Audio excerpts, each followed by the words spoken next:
of the people, not an executive.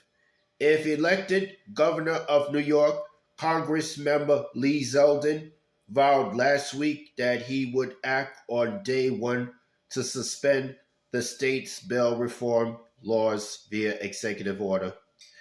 As someone who's previously served in the state Senate and Capitol Hill as an elected representative, Zeldin should know better than to threaten such unilateral action by the chief executive over the entire state legislature. Zeldin said he would negotiate with the legislature to pass new bail reform laws afterward, but he's wrong to suggest that the governor has such power to erase legislation beforehand.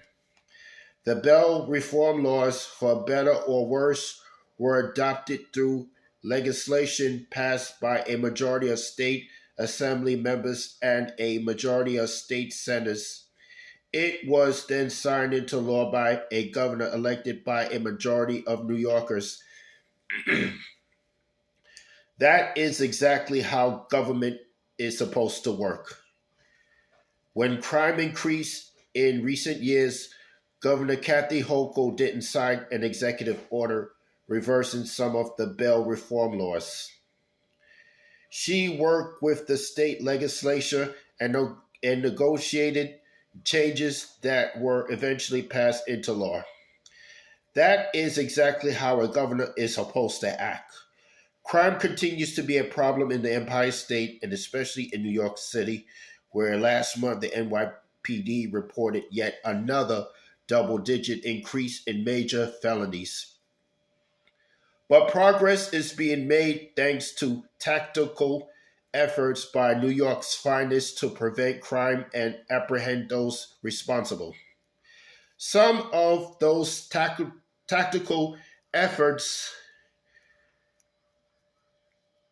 included reestablishing teams of police officers targeting gun crimes and getting firearms off the streets, multi-agency efforts to squash smaller quality of life crimes that generally lead to worse offenses, and greater outreach with communities to combat violence and provide safe havens for young people to congregate and enjoy life. And we would again be wise to remember that even through this difficult period, crime in New York City has not come anywhere close to the levels of violence seen 3 decades ago, when shootings and thefts were rampant all over town and annual murders tallies exceeded 2,000.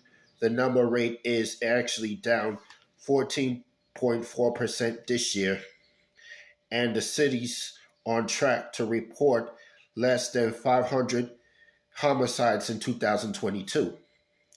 The impact of bail reform laws upon criminal recidivism remain widely debated, but merely stamping out the laws through an executive order, as Zeldin wants, would not put an end to either crime or recidivism. It would be nothing more than an authoritarian act of flexing political muscle rather than a genuine, long-lasting efforts to solve a problem facing New Yorkers. New York is a state of the people, not an executive. Again, Zeldin should know better. That's all I have to say for this video.